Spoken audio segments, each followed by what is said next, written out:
Tonight, is this the end for the new Gabba? Former Lord Mayor Graham Quirk begins the review into Olympic infrastructure. The growing risk of a powerful cyclone hitting the Queensland coast as crucial weather radars close for maintenance. The hunt for a thief who held up a Holland Park service station wearing a clown mask. Supermarket giants grilled, why are Queensland farmers missing out while prices for families are surging? A twin health scare for the Royals as Kate and the King undergo surgery. And back to school help, the Redcliffe woman giving away free uniforms and book packs. Live from Brisbane, 7 News with Max Futcher. Good evening. The costly rebuild of the Gabba could be axed, with the state government launching a review into Olympic infrastructure projects. It'll be led by Brisbane's former Lord Mayor Graham Quirk, and everything is on the table.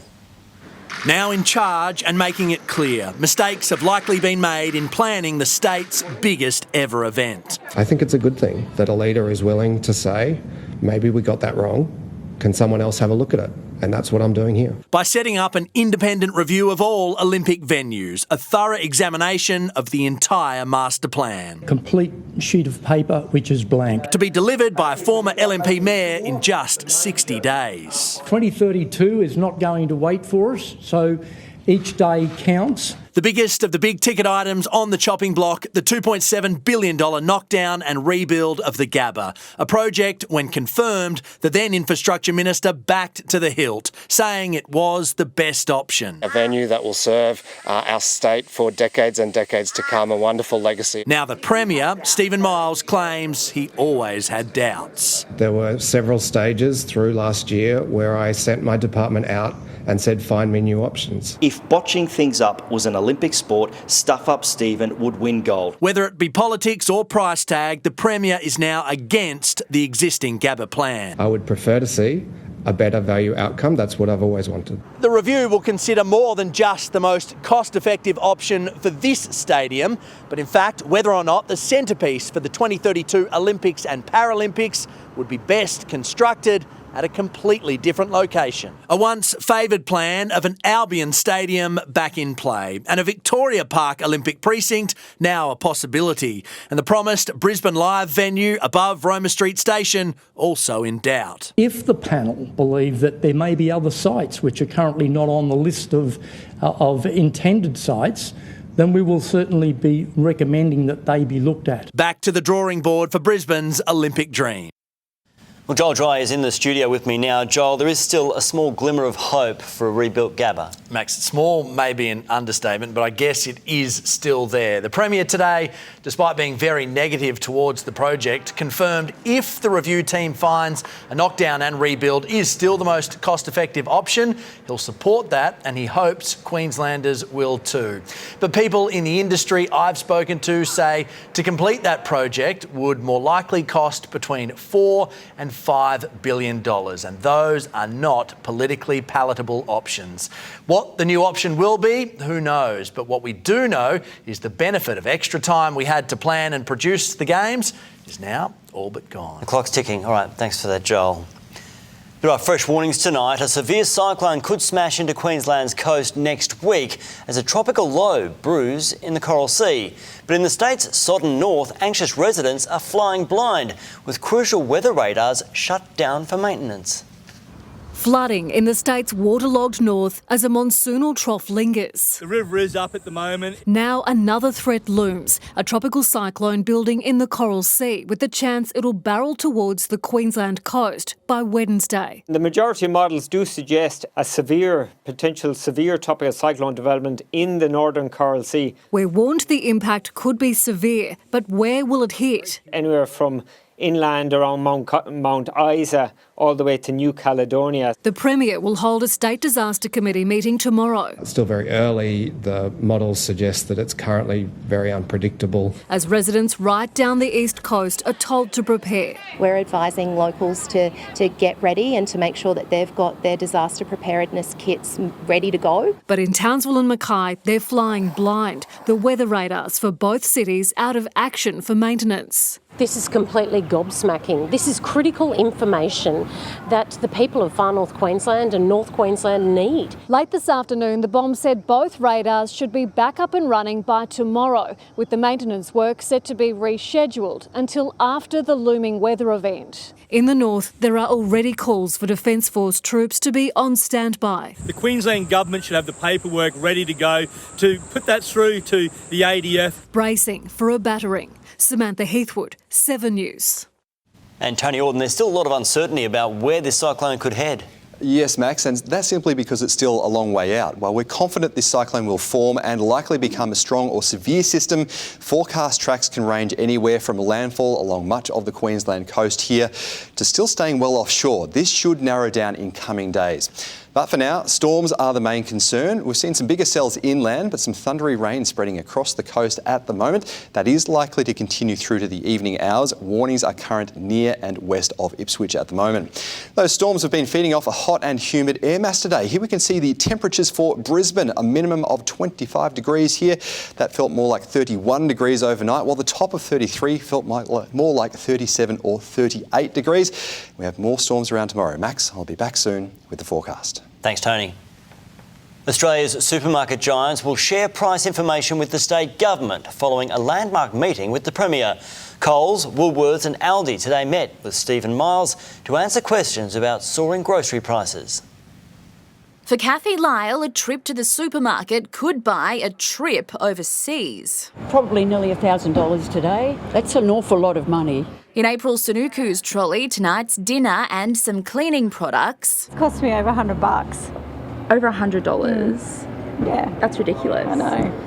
In Woolworths today, brown onions almost $6 a kilo, Aussie grown apples nearly $7, mince $10. The price of groceries soaring with inflation as farmers accuse the big players of trapping them into unfair deals. Those with the data have the power and they're using that power as a weapon in negotiating. Clearly one of the problems here is the sheer amount of power in the hands of two supermarkets. In a meeting today, Premier Stephen Miles put the pressure on Coles and Woolworths, demanding answers from CEOs. I want to hear from them, their ideas for addressing that disparity. I think transparency goes a long way in this. It's a very mysterious supply chain. It comes as the consumer watchdog threatens to sue supermarket chains if it finds evidence of false discounts or price gouging at the checkout, accusations both Woolworths and Coles deny.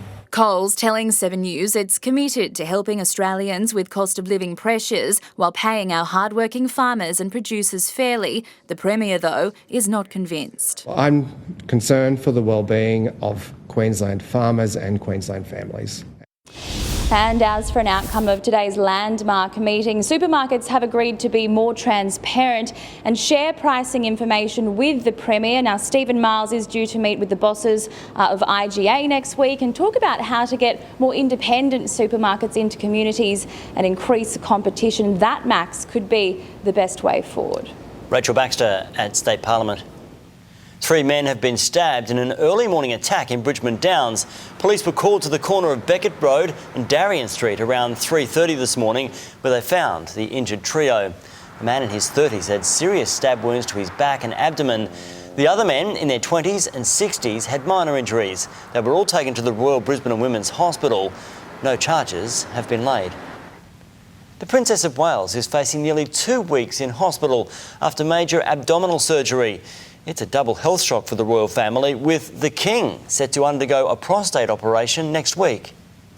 Both the King and his daughter-in-law Kate last seen together on Christmas Day, now both privately focusing on their health. You never really get a health update on any member of the royal family. To get 2 of them in the space of 1 hour in one afternoon about 2 very senior members of the royal family was highly unusual. The 75-year-old King has an enlarged prostate.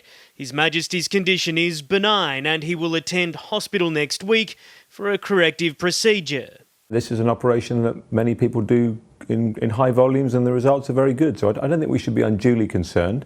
But of course, generally it is of course concerning that our King is having to have something done. The Princess of Wales' condition potentially more serious, admitted to this London private hospital on Tuesday, undergoing planned abdominal surgery described as successful.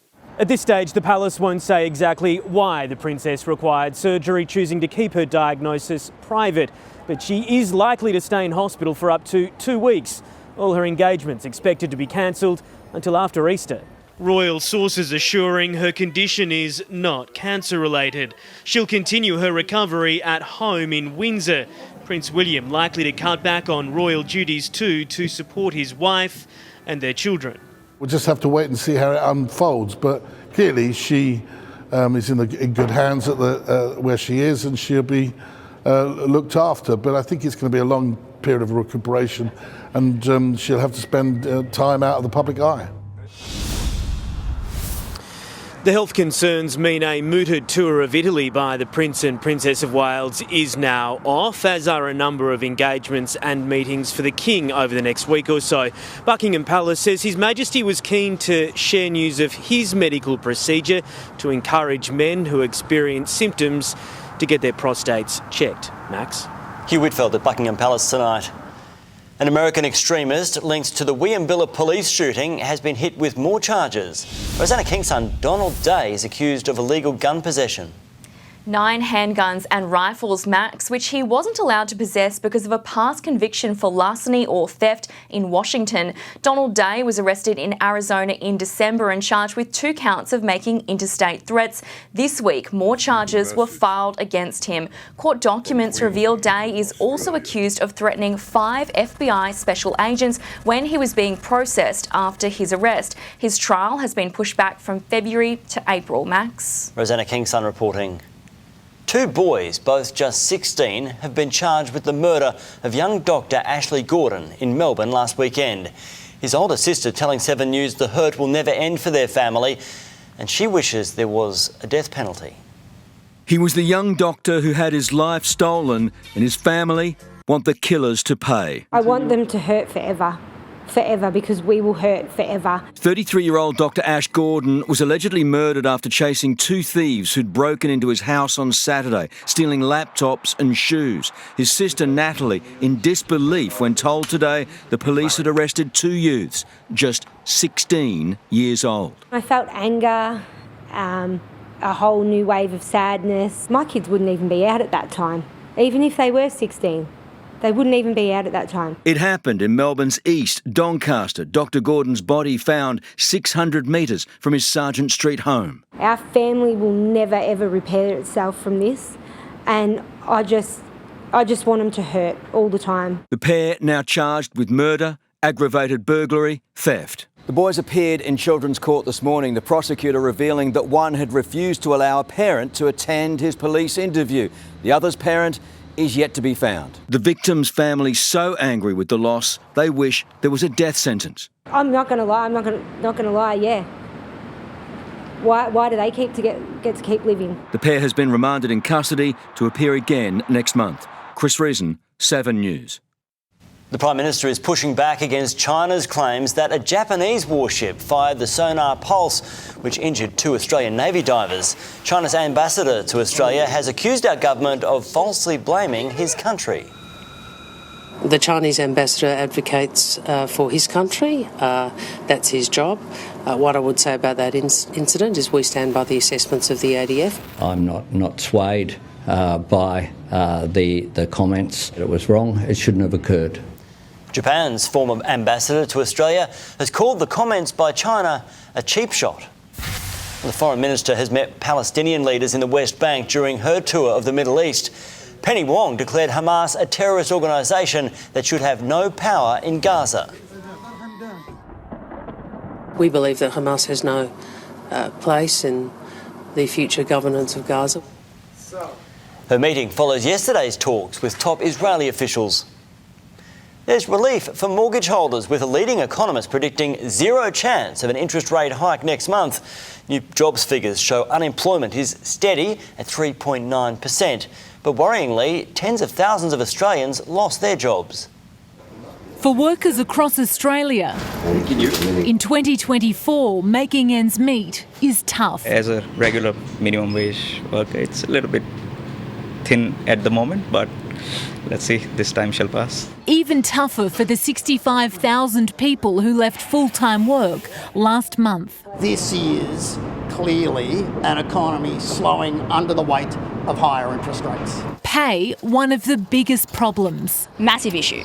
Massive issue. We can't pay them for what they think they might be worth. The jobless rate is steady at 3.9%. After a peak of 7.6% during COVID, unemployment has stayed under 4% since February 2022. There is, though, underlying a slowing of employment growth. From November to December, the number of hours worked fell by 10 million. Of course, if you work fewer hours, you get lesser income.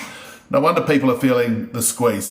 Rising prices, rising interest rates and rising taxes have all had a very big impact. The Prime Minister is promising better times ahead. Downward pressure on inflation, whilst as well supporting employment. Economists believe the slowing economy virtually rules out any chance of a rate rise when the Reserve Bank meets next month. It is now highly unlikely that rates go up.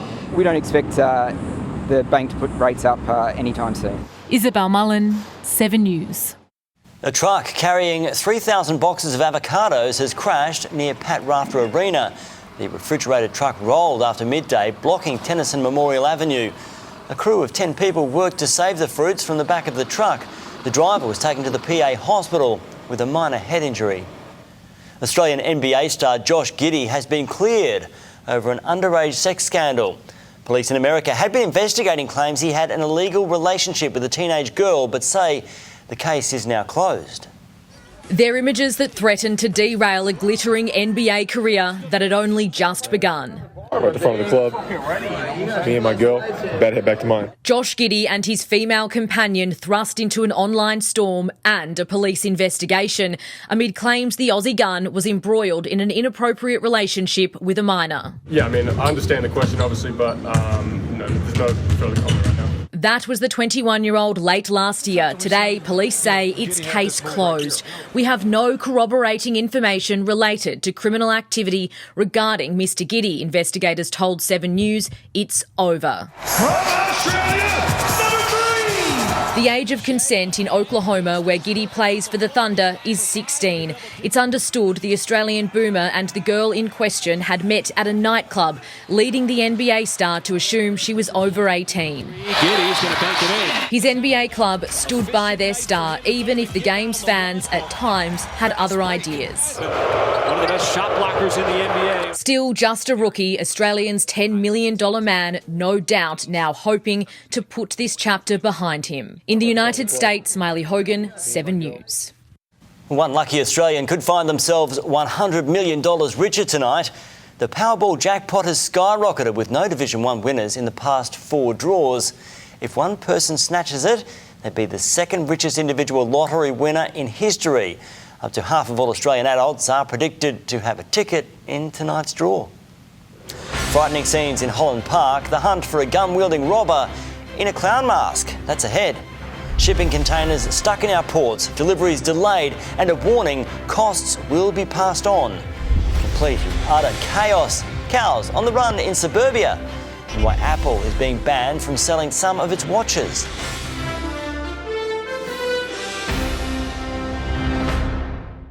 In 7 News, first the rain, now our big pothole problem.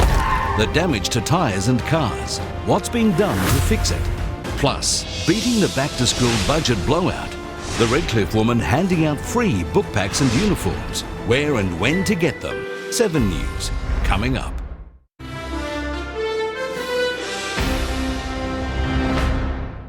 There's a hunt tonight for a clown mask-wearing thief after an armed hold-up at a Holland Park service station. The man was caught on security cameras last month wearing the disguise. He threatened a staff member with a gun and can be seen lunging over the counter to rip cash from the till. The robber then jumped a fence and took off. The federal government is refusing to intervene in the ports dispute crippling Australia's freight industry. The Workplace Relations Minister met for talks with both sides before washing his hands of the issue. He met with the union and DP World, and this was the takeaway. I have to say, I have trouble believing that DP World has the interests of Australian consumers at heart. The minister denouncing the port operator. If they had invested as much into negotiating as they have into their media campaign, They may already have an agreement. But going no further. I've made clear to both groups today that I have no intention of intervening. I expect the parties to be at the table, to be negotiating and to be resolving this. Like the containers on the docks, this industrial dispute and everyone caught in it remain in limbo. This is a key national emergency. They need to stop listening to bureaucrats and they need to start listening to business. We've got both importers and exporters suffering from this. Reportedly, more than 48,000 containers have been delayed since the action began. Among the items stuck in transit and of most concern to retailers, perishable foods, fresh produce, pharmaceuticals and other time-critical goods, including back-to-school merchandise. We'll start seeing businesses starting to pass on more and more of the costs that they're bearing. There are other ways in which this dispute could be resolved, including through the Fair Work Commission, and that's where I expect to see the dispute taking its next steps. Tom Hartley, 7 News. A public health warning has been issued after an injured bat found in an Ipswich park tested positive to the deadly Alissa virus. The virus is often fatal for humans and attacks the nervous system. Residents are being reminded not to touch the animals. Clinging to the hull of their upturned boat. Next, the moment fishermen are rescued kilometres out to sea. Unmasked, the fake Brisbane Uber driver who lured young women into his car. A big back-to-school giveaway, free uniforms and book packs. We'll tell you how. And the school welcoming 5 sets of twins to prep.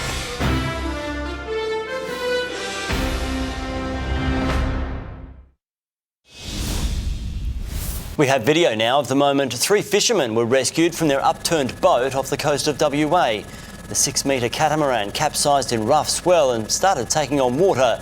They were found this morning clinging to the hull. The men weren't injured. For 2 years, we haven't been able to show you his face, but tonight, the identity of a fake Uber driver charged with luring young women into his car and sexually assaulting them can be revealed. The 45-year-old pleaded guilty in court today before the victims' mothers read powerful statements. Pratik, anything to say?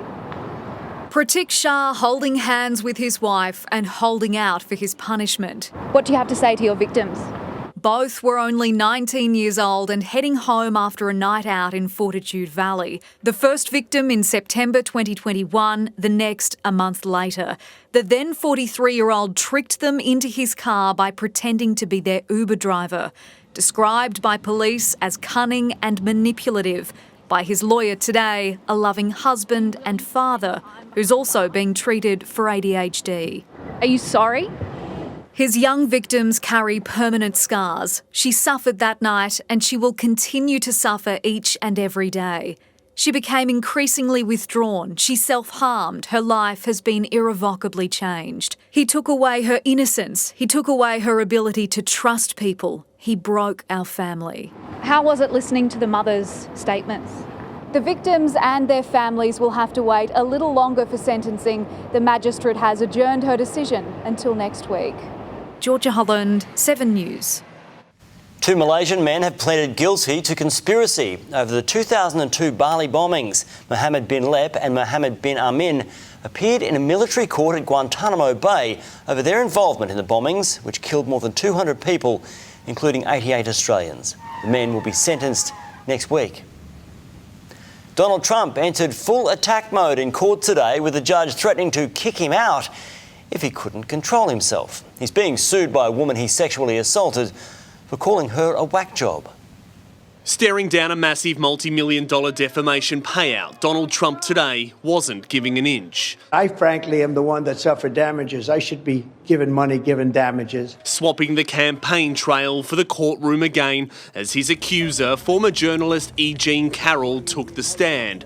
"I'm here because I was assaulted by Donald Trump," she said. "He said it never happened, he lied, and he shattered my reputation." I have no idea who the hell. She's a whack job. It was that primetime comment last year, hours after a court ruled Trump was liable for sexually assaulting Carroll, that set off a tidal wave of online abuse and threats. "I thought I was hating guy, and it's obvious to everybody in the court."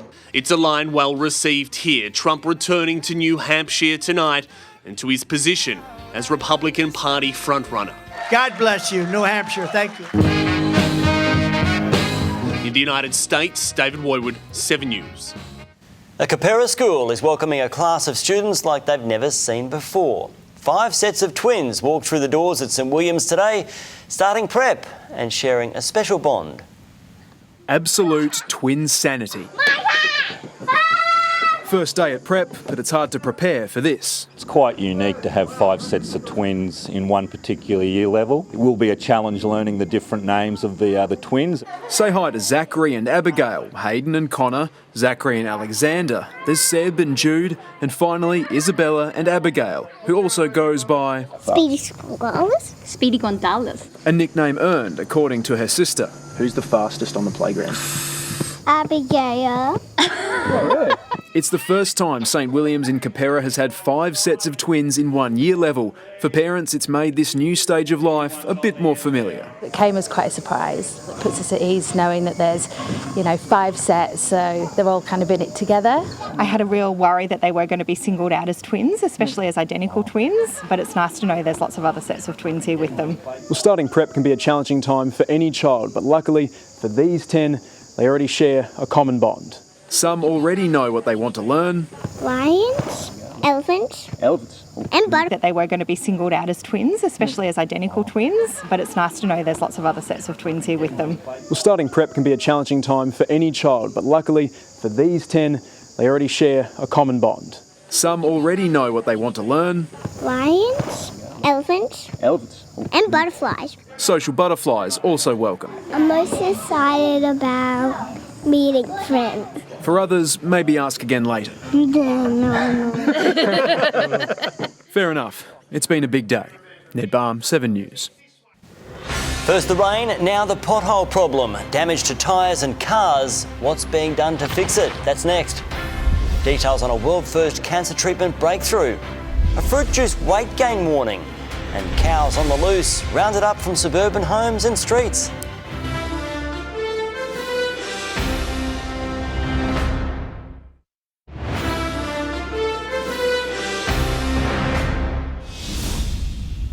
Queensland doctors at the forefront of cancer research have unveiled groundbreaking new technology to detect tumours. In a world first, the Wesley Research Institute will begin trialling a Google Maps-like machine to better provide treatment. The opportunity to individualise treatment is phenomenal. The spatial mapping technology is the first of its kind in Australia. It's the quick-thinking manoeuvre many of us have had to make, swerving to avoid a pothole with just seconds to spare. After recent heavy rain, they're popping up on our busiest streets, and they're not the only hazard for drivers to be wary of. With the rain comes road damage.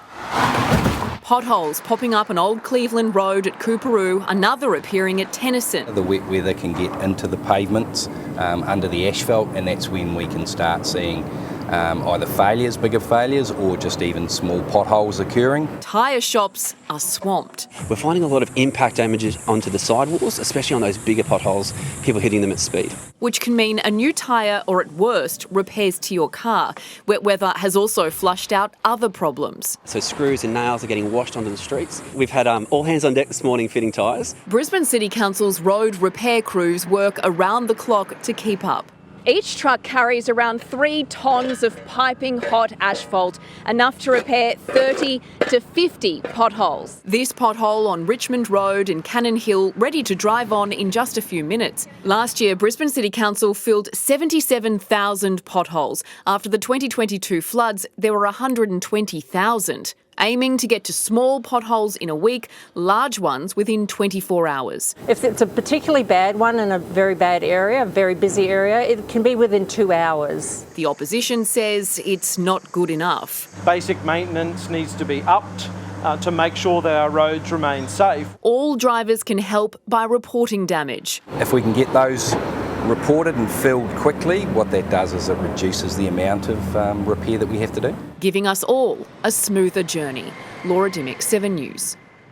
Parents are being urged to limit the amount of juice their children drink. Research by American paediatricians found giving kids a glass of full-strength juice each day can increase their weight and body mass index.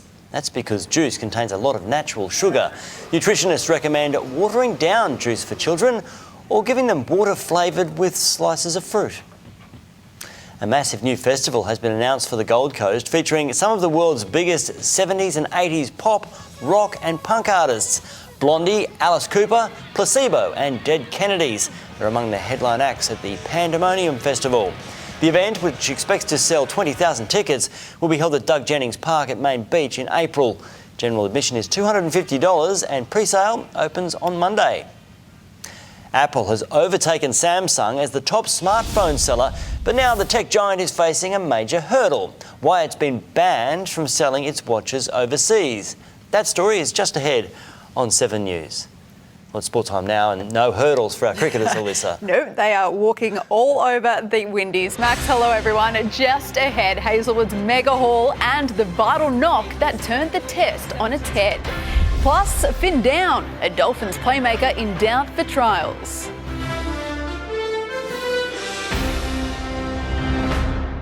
Stream 7 News anytime, live and on demand on 7plus. And with 7news.com.au, you'll know the news now.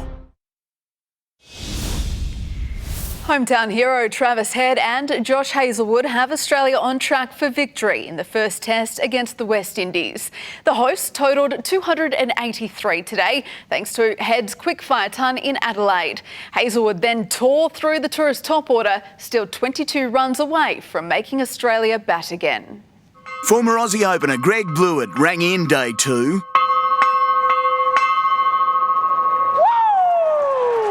Australia's new number 4, alarm bells.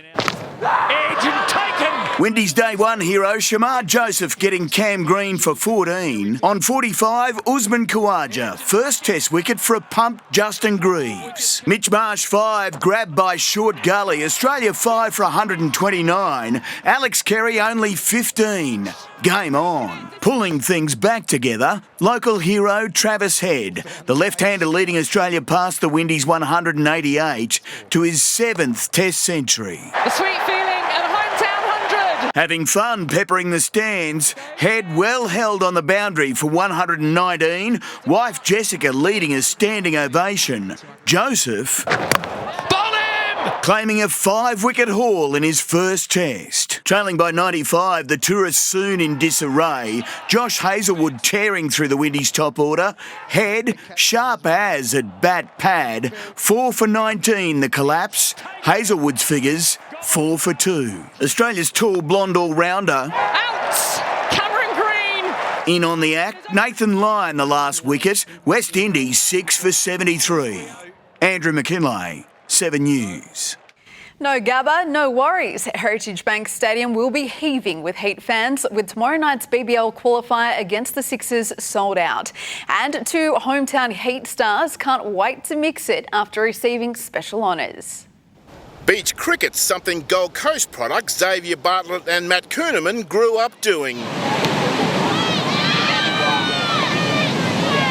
Now they're Big Bash stars both, along with tall Paul Walter, named in the team of the tournament. Ultimately, it doesn't mean too much. We've got to win these next couple of games. Pointedly, not one Sydney Sixer made the cut. Yeah, that's terrible. I feel sorry for them. The visitors, though, supremely confident. We've had some good memories here. During the hub year a few years ago, we played quite a few games here. Forced from the Gabba because of the test clash, a capacity 21,000 will be there. The fact that we got to sell out is still in Queensland in front of a home crowd, so we're really looking forward to it. The big question ahead of the qualifier, how will the drop-in wicket play? Yeah, the wicket will be probably slightly trickier as a batting group. We found that the wicket tended to play probably a little bit like the SCG at times does. There's often a little bit in it. The Heat will host the final at Heritage Bank Stadium next Wednesday if they win. Sean Lawson, 7 News. The top seeds at the Australian Open have been pushed to the brink on a dramatic day at Melbourne Park. Max Purcell threatened to pull off the biggest win of his career against Casper Ruud, while Alexei Popyrin forced Novak Djokovic to dig deep into his bag of tricks.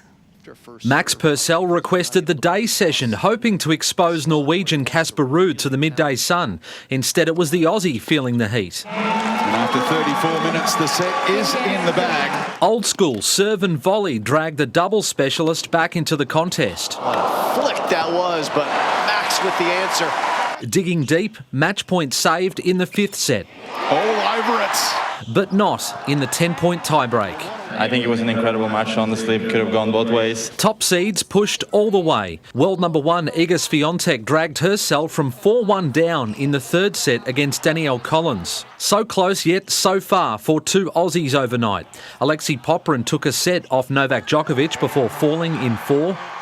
He was a better player, I think, for a set and a half. I think second set and third set he was a better player. Jordan Thompson likewise, up to the challenge of Stefanos Tsitsipas with a little help from above. What in the world? Here comes another one. Oh no. Tsitsipas survived the air raid on a quarter-final collision course with Alex de Minaur if both keep winning. Brett Thomas, 7 News. Rising Broncos enforcer Kobe Hetherington's declared his desire to replace Tom Flegler in Brisbane's middle third. The Pack's defensive cattle dog insists he can bring the sting they've lost to the Dolphins. Tossing around the pigskin, Vegas vibes at Red Hill. 45 days until the Sin City experiment. Ample time to make a proposition. Yeah, 100%. My third year in the NRL now, so I want to start pushing for that, start and roll. Pound for pound, Kobe's no Tom Flegler, but it's not the size of the cattle dog in the fight. Another great shot. It's the fight in the dog, and Flegler's defection sapped Brisbane of frontline fury. Pride myself on physicality and my defence too. So, but yeah, Fleggy's sort of he's a bit wild too. So see what happens. North of Brisbane, a fin down. In likely his last NRL pre-season, Anthony Milford sent for scans on a suspected hamstring injury. Yaz will look after him and get him back out there. Maybe Fridays are our tough session. Maybe he's just looking to get looked after tomorrow. Mitch Crone, 7 News. Maxi, that is sport for your Thursday. Thank you, Alyssa. It's time to check finance now. And Angela Cox, our share market continued its losing streak. Yes, new data out of the UK and the US poured more cold water on hopes of imminent rate cuts. The ASX 200 closing down 47 points. The biggest losses in materials, energy and real estate stocks. The Aussie dollar is buying less than 66 US cents. Iron ore prices dropped. And Australians are becoming increasingly worried about retirement. A new survey revealing only 20% are confident they'll have enough money to self-fund their retirement, down from 25%. 50% say they are worried they won't have enough money to stop working when they plan to, with 14% worried they'll never be able to retire. Thanks, Ange. Samsung has unveiled its latest weapon, showcasing artificial intelligence for the first time in history, while its competitor Apple has suffered a serious blow after a US court banned the sale of its latest watches. It's Apple's most advanced watch, but it's running on borrowed time and possibly stolen technology. Apple's Series 9 and Ultra 2 models boast a blood oxygen feature, but according to biotech company Massimo, it's been copied from their patented technology. It's unusual to see Apple put into this position. It's now been banned from stores across the US. To get around this ban, Apple is expected to remove the blood oxygen feature from its watches. But don't worry, devices sold here in Australia and elsewhere outside the US aren't expected to be impacted. As Apple strips its shelves, its biggest competitor is stacking them. Samsung entering the era of AI, launching its latest smartphone series, the Galaxy S24, with real-time voice translations and circle-to-search technology. All the features are amazing, yeah. It's more advanced. Samsung's move here is going to attract, I think, a lot of iPhone users away from Apple. But the top tech doesn't come cheap. The new Samsung starts at $1,400 and no sign of Apple winding back the price of its timepieces either. Lucy McLeod, 7 News. Melbourne homeowners have woken to find cows grazing in their front yards. The herd of about 50 escaped from a farm in the early hours of the morning and headed towards suburbia. They travelled 8 kilometres. The owner eventually tracked them down and took them home. Now let's take a look at what's on Sunrise tomorrow. Thanks, guys. Tomorrow on Sunrise, new year, new skin, the affordable face mask that's winding back the clock. What you need to know before trying it out at home. That felt pointed. Plus, the Aussie kids refusing to go back to school. A former principal's new advice to help struggling families. See you in the morning, Queensland. Helping families beat the back-to-school cost crunch, how you can get free uniforms and book packs this weekend. And how's the weather looking for the last few days of school holidays? I'll have the forecast and latest storm warnings next.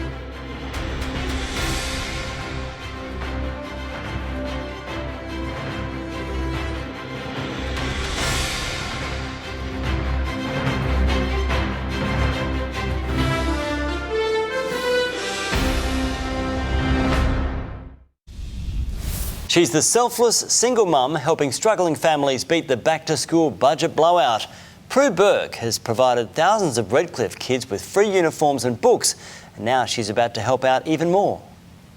This is the coalface of the cost of living crunch. Redcliffe's free Blackbird clothing exchange, a lifeline for local families. How do you actually survive? How do you put food on the table? How do you buy clothes for your kids? How do you pay your bills? Let alone afford back-to-school necessities. Single mum of 4, Prue Burke, knows the struggle and is answering the call. Her charity providing free school books and uniforms to Redcliffe kids in need. This year we're expecting around between 250 to 300 families to come and get assistance. The book list day will run from 9 to 12 this Saturday morning at the Clontarf Breakfast Club. The funds raised through GoFundMe to buy the supplies. Anyone who needs a hand to get their kids' school ready is welcome. I think it's the time where people need to speak up and just say, look, I am struggling. I need this help. In the past 8 years, Prue has helped more than 8,000 families. The exchange has now grown so big. Next month, they'll move to a new premises. So we'll be able to extend the services we offer. We'll be able to offer our free local school uniforms every single day. Prue's also starting a free wedding dress hire service to help struggling brides. To her, it's not work, but a labour of love. It was always a struggle, so if I can help other people not go through what I went through, more than happy. Samantha Heathwood, 7 News. Weather now, Tony, what's the latest on today's storms? Well, Max, it held off for most of the day in the southeast as those storms built inland, and this evening we are getting the tail end of that activity. Thundery rain spreading towards the coast with some bigger cells staying through those inland parts. Warnings remain current for heavy rain west of Ipswich, with the main threat in these red areas here, mainly around Boonah and also up towards Kilcoy. A steamy old night and day with minimums in the mid-20s and tops in the low to mid-30s, but both of those felt much hotter with all of that humidity. Zooming out, storms extend back across the Darling Downs and Maranoa and Warrego this evening, with plenty of activity in the tropics too, and warnings again for several areas across the state. Mainly heavy rain. We could see some pockets of damaging wind gusts too. Onto the forecast chart, the trough that triggered today's storms, well, that hangs around into tomorrow, so it will stay hot and humid with a few more showers and storms in the southeast, and not much change with this low pressure system up in the Coral Sea. There's still a high chance of it becoming a cyclone in coming days, and it could still impact the Queensland coast mid to late next week. Now, we should be able to start narrowing down that forecast path in coming days. Around the nation tomorrow, sunshine in Sydney, Canberra and Adelaide, tops in the high 20s. For northern Queensland, monsoonal storms persist for Mount Isa and Weipa. We can call it rain with possible heavier storms in Cairns, and Mackay should dry up. Over southern districts, another round of storms after tonight's activity clears, mostly on the ranges and inland. They should struggle to reach the Capricornia and Wide Bay, but they will be pushing close to these areas. In the southeast, more drops of rain on the roof for the next few hours, then mostly dry in the morning before another round of showers and inland storms into tomorrow afternoon. Some pockets of heavy rain are possible here and there. Staying steamy tonight and tomorrow. 24 up to 33 degrees in North Lakes, make that 32 at Ferny Grove. Bodie's north-northwest winds on Moreton Bay to start. They'll swing northeast into the afternoon. So in Brisbane, after tonight's rain clears, well, it should be mostly clear in the morning before another round of showers and a possible rumble after lunchtime. 24 tonight, then back up to 33 degrees. Looking further ahead, that unsettled weather lasts overnight and through most of Saturday, a slightly cooler maximum of 30. In Ipswich, 31 Saturday, then heating up again from Sunday as skies clear, 35 degrees, then up to 37 on Monday. Gold Coast's skies also clearing on Sunday, a good chance to get the kids outside to finish the holidays, 31 degrees. And on the Sunshine Coast, the odd shower possible mid next week, but staying dry for the most part, with tops in the low 30s. Max, it's back to you. Thanks, Tony. Well, before we go, here's a look at a special report we have for you tomorrow night. In 7 News, back to school, but without the phones. Queensland's mandatory mobile ban for students. It may take some time for it to be fully implemented. How will it work? What to expect? Are schools ready? And what about smartwatches? Everything parents and students need to know. 7 News at 6. And that's all from us this Thursday. Thanks for your company. Updates throughout the evening, but for now, from all the team, have a good night.